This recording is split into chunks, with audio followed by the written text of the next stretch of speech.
मैंने आपको इससे प्रीवियस वीडियो में ये बताया था कि अब हम एक इम्पॉर्टेंट टॉपिक कवर करने वाले हैं, वो है erosional landforms by underground water and it is really important. Okay, इसे ध्यान से समझिएगा। स्टार्ट करते हैं हम। Erosion by underground water mainly involves the process of chemical action, solution, oxidation, hydration, carbonation.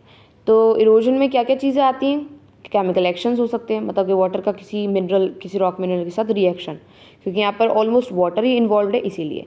Solution means कुछ और solution banana, oxidation, hydration and carbonation. तो ये सारे बेसिक सी चीज़। अब पढ़ते हैं सबसे पहले पहला लैंडफॉर्म। कौन सा है पहला लैंडफॉर्म?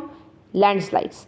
लैंडस्लाइड्स क्या है आपके? Underground water enters the fissures cracks present in the rocks which acts as a lubricant and facilitates the movement. This huge unstable rock masses may slip downwards under the influence of gravity, causing the landslide. So it's not a kind of a landform but more a kind of a feature. ठीक है, ज़्यादातर पर ये लेके आ रहे हैं तो आपको लिखना होगा इस लैंडफॉर्म के अंदर। लैंडफॉर्म हमें सबको पता है क्या होता है, जब हैवी माउंटेन्स पे से या फिर कोई भी एक स्टीपर एरिया होता है ऐसे करके, तो यहाँ पर अगर रॉक्स रखी हुई हैं, मान लीजिए इन रॉक्स का बना हुआ है वो एरिया। अब इन रॉक्स के बीच में यहाँ पर फिशर है, फिशर मतलब कि क्रैक्स, दरारें, उनके अंदर पानी भर जाता है ड्यू टू सम रीज़न। अब उसकी वजह से क्या होगा, यहाँ पर ये लिब्रिकेंट की तरह एक्ट करेगा। लिब्रिकेंट क्या होता है आपका? जो सरफेस को स्मूथ बनाता है। अब सरफेस स्मूथ हो गया तो ये नीचे फॉल करेंगे। अब ये नीचे फॉल करेंगे तो क्या होगा? लैंडस्लाइड होगा। So this is all in landslide. आगे बढ़ते हैं। Caves, these are formed as a result of the solution activity in the soluble rocks like limestone composed of CaCO3। Caves कैसे बनते हैं? जब CaCO3 एक लाइमस्टोन होता है, ठीक है, CaCO3 के अंदर सोल्यूशन होता है, मतलब रिएक्शन होना लगा, केमिकल रिएक्शन होने लगा, ठीक है, तो उसको सोल्यूशन क्रिएट होता है। तो सोल्यूशन क्रिएट होगा, सोल्यूशन एक्टिविटी की वजह से इन सॉल्युबल रॉक्स की CaCO3 जो होगा वो वाटर के संग रिएक्ट कर जाएगा या फिर सोल्यूशन क्रिएट कर देगा, जिसकी वजह से केव्स क्रिएट हो जाएंगी। ओके, आगे बढ़ते हैं हम। Underground channels, they are the subsurface tunnels formed on the dissolution of the rocks, mainly carbonates like limestone over which the groundwater flows। अब ये क्या होते हैं? कुछ सब सरफेस टनल्स होती हैं, ठीक है, मतलब कि पूरे सरफेस पे नहीं होती पर थोड़ा सा उसके नीचे सब सरफेस टनल्स होती हैं, जिसके अंदर क्या होता है? डिसोल्यूशन की वजह से बनती है। जैसे ऊपर हमने पढ़ा केव्स कैसे बनती हैं, सोल्यूशन की वजह से बनती है, ऐसे ये भी उन लाइमस्टोन के क्या बनते हैं? उनके कार्बोनेट्स। लाइमस्टोन क्या होता है आपका? CaCO3 ना, तो उसके कार्बोनेट के संग रिएक्ट करके डिसोल्यूशन बना के ये वाटर जो होता है, वाटर फिर उसके ऊपर से क्या करने लगता है? फ्लो होने लगता है, और फिर क्या क्रिएट होता है? अंडरग्राउंड चैनल्स क्रिएट होते हैं। Shallow ground water dissolves the carbon dioxide and forms a weak acid, ठीक है, that is carbonic acid. Carbonic acid क्या है आपका? Weak acid. The slightly acidic water then flows and percolates through along the joints, fractures and bedding planes, slowly dissolve the limestone and enlarging the opening.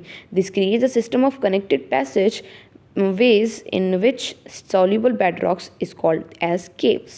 तो यहाँ पर क्या है? तो shallow group ground water है वो डिजोल्व कर देता है किसको? कार्बन डाइऑक्साइड को। कार्बन डाइऑक्साइड को डिजोल्व करने के बाद क्या बना लेता है? वीक कार्बोनिक एसिड बना लेता है, H2CO3 बना लेता है, वीक कार्बोनिक एसिड, ठीक है। अब ये स्लाइटली एसिडिक क्या करता है? परकोलेट होता है, नीचे जॉइंट्स पे, फ्रैक्चर्स पे जाता है, बेडिंग प्लेन्स पे जाता है, स्लोली फिर उस लाइमस्टोन के संग रिएक्ट करके वहाँ पर उसकी ओपनिंग को और गहरा करता जाता है, ठीक है ना, वाइडनिंग करते जाता है उस ओपनिंग की, जिसकी वजह से ये केव्स और ये अंडरग्राउंड टनल्स बनती हैं। सबसे पहले केव्स बनेंगी, केव्स जब और फर्दर बनती जाएंगी तो वो अंडरग्राउंड टनल के फॉर्म में क्रिएट होंगी, ठीक है। आगे बढ़ते हैं हम। कैवर्न्स, ये कैवर्न्स क्या होता है आपका? These are interconnected underground cavities in limestone formed by the solution action of the ground water. In these underground caverns and channels stream solution sometimes flows. The caverns may be connected by the horizontal gallery and vertical tinking passage, the shaft.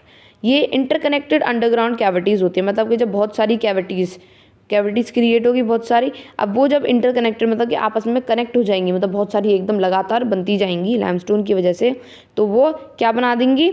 आपके caverns बना देंगी, ठीक है। और किस वजह से होता है? Due to the solution action of the ground water. इसमें क्या होता है आपका? अंडरग्राउंड कैवर्न्स और चैनल्स क्रिएट होते हैं, चैनल स्ट्रीम्स क्रिएट होते हैं जो कि कभी कभी फ्लो होते हैं, ठीक है। और कैवर्न्स कनेक्टेड होते हैं by the horizontal gallery and vertical टिंकिंग। बस आप समझ लीजिए कि ये हॉरिजॉन्टल वे में बहुत सारे कैविटीज़ को कनेक्ट कर दिया जाए तो कैवर्न्स क्रिएट हो जाएंगे। ओके, अब हम आते हैं sink holes, dolines, uvalas, swallow holes.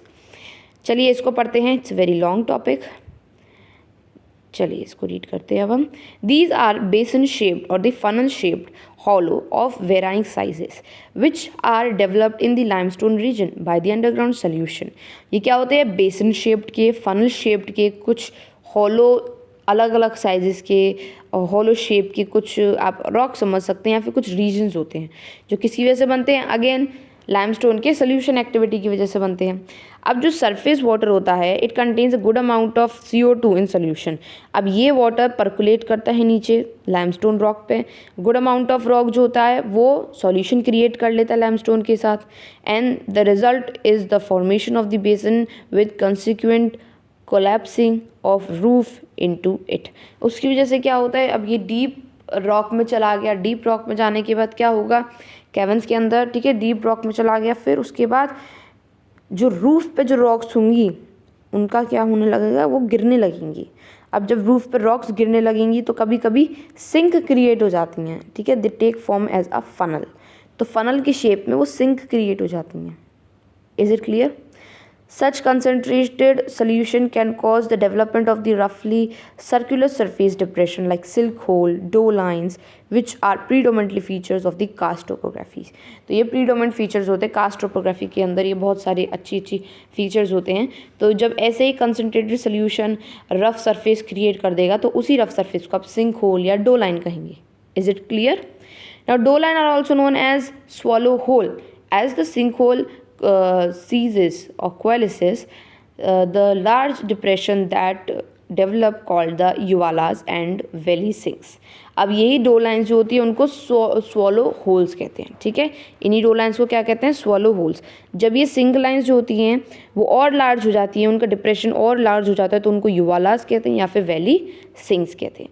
Is it clear? मैं इस टॉपिक, इस वाले पर्टिकुलर पॉइंट को एक और बार एक्सप्लेन करती हूँ। बेसन शेप्ड या फिर funnel shaped hollow varying sizes के जब क्रिएट होते हैं due to the dissolution of the limestone region because of the underground water, तो क्या क्रिएट होते हैं आपके सिंक होल्स या फिर सिंक्स क्रिएट होते हैं। सरफेस वाटर के अंदर बहुत सारे अच्छी अमाउंट में कार्बन डाइऑक्साइड होती है।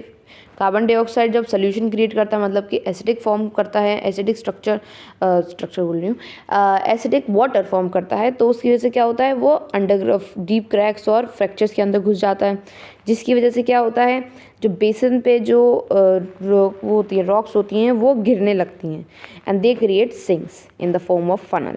अब यही सच कंसनट्रेटेड सोल्यूशन जो होते हैं वो डेवलप करते हैं ऑन द रफली सर्कुलर सरफेसेस, ठीक है, और ऐसे ही सिंक होल्स या फिर सिंक्स डो लाइन्स क्रिएट होती हैं, ठीक है ना, समझ में आ गया आपको। आगे बढ़ते हैं हम। Solution valley, when several of the solutional valleys are engulfed together in a valley in solution region in limestone region, then valley is known as solution valley। मतलब कि जब लाइमस्टोन पे आपका रिएक्शन हो रहा है या फिर सोल्यूशन हो रहा है तो वो क्या क्रिएट करेगा, आपका लाइमस्टोन जो होता है वो रिएक्ट करेगा, है ना। अब जब वेरियस सोल्यूशन फीचर्स के साथ ये सब वैलीज इनगल्फ हो जाएंगी तो ये क्या क्रिएट करेंगी, सोल्यूशन वैलीज क्रिएट करेंगी। वेरी इजी टू अंडरस्टैंड, ठीक है। तो जब सेवरल सोल्यूशनल फीचर्स इनगल्फ्ड हो जाएंगे और वो क्या क्रिएट करेंगे, वेरियस लाइमस्टोन की रीजन्स क्रिएट करेंगे, तो ये कंस्टिट्यूएंट लाइमस्टोन का रीजन जब होगा तो उसको सोल्यूशन वैली कहा जाएगा। So with this point we have ended this unit as well as this. So I hope आपको ये बहुत इंपॉर्टेंट टॉपिक समझ में आया होगा। आपको अगर इरोजनल लैंडफॉर्म्स पूछे जाते हैं तो you can write as it is written in my notes, okay. So thank you for watching this video.